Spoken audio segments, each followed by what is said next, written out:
You mentioned about inching into the Hall of Fame. There's many folks who are viewing the latest to get into the Baseball Hall of Fame and Museum in legendary Cooperstown, New York, that are wondering if the latest are indeed worthy of being so enshrined. Where do you stand on that subject matter, Bob Costas? I think that Carlos Beltran and Andruw Jones are definitely, neither one is Willie Mays or Hank Aaron or Babe Ruth or whomever, but they're certainly worthy based on their achievements on the field. But more and more, the voters, who are only 10-year and more baseball writers, we're observers, we don't have a vote. More and more, they're confronted with sort of ethical dilemmas. And we know what those dilemmas have meant for Barry Bonds, for Roger Clemens, for Rafael Palmeiro, for Sammy Sosa, for Mark McGwire.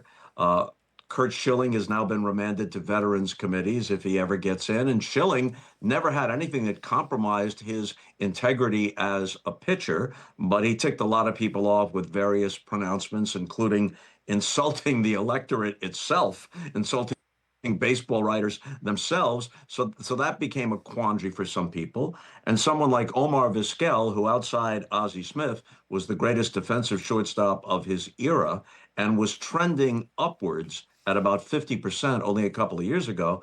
Then reports come out of domestic violence and also that he supposedly, while a coach or manager in the minor leagues, harassed a bat boy who was autistic. And with that in mind, Vizquel's percentage has fallen from 50% down to around 17. Now you have Carlos Beltran. Beltran, by the numbers, especially when you consider his incredible postseason resume, the guys who have higher OPSs in postseason play than Carlos Beltran are Lou Gehrig, Babe Ruth, and George Brett. End of conversation. Plus, he has other things to recommend him in a long baseball resume: power, speed, et cetera, et cetera. But he was, by all reports, the ringleader of the 2017 Astro sign-stealing scandal, and some players actually asked him to tone it down, and he didn't do that.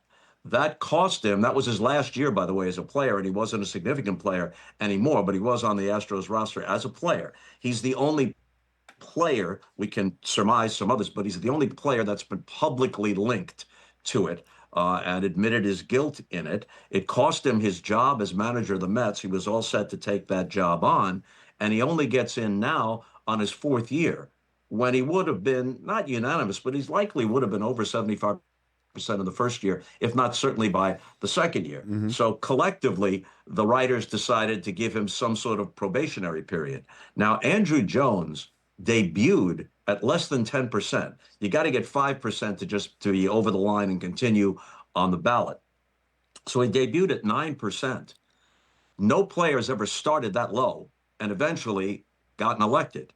He wasn't elected overwhelmingly, but in his ninth year, next to last year on the ballot, he got in. Now, Andruw Jones, by most knowledgeable observers' estimation, is the closest thing to Willie Mays that we've ever seen as a defensive center fielder. He won 10 consecutive Gold Gloves. He broke into the big leagues at 19, and he was essentially done by age 30. There was a huge fall off. But during his prime, not only was he the premier center fielder, but he averaged more than 30 homers a year, more than 100 RBIs, had a peak of 51 home runs sometime in the early 2000s. His lifetime batting average is only .254. That's one of the lowest among now Hall of Famers. But he does have the defense. But he also had a domestic violence situation. And that probably slowed his rise from 9% to just getting over 75%. So the theme of a lot of this stuff now isn't just, do you think by the numbers or by his awards or by his historical significance this guy is in? Is he also, quote, clean enough in one way or another to be in? There is a stipulation in when they say these are the qualities we're looking for. Yes, excellence on the field, blah, blah, blah. But they also say character, integrity, and sportsmanship. And some voters interpret that differently than others and hold people to a higher or lesser standard, depending upon which one of the 400-plus writers you are. Hey, you made it all the way to the end. Thanks for that. Check us out every single day streaming live on Disney Plus and the ESPN app 12 to 3 Eastern.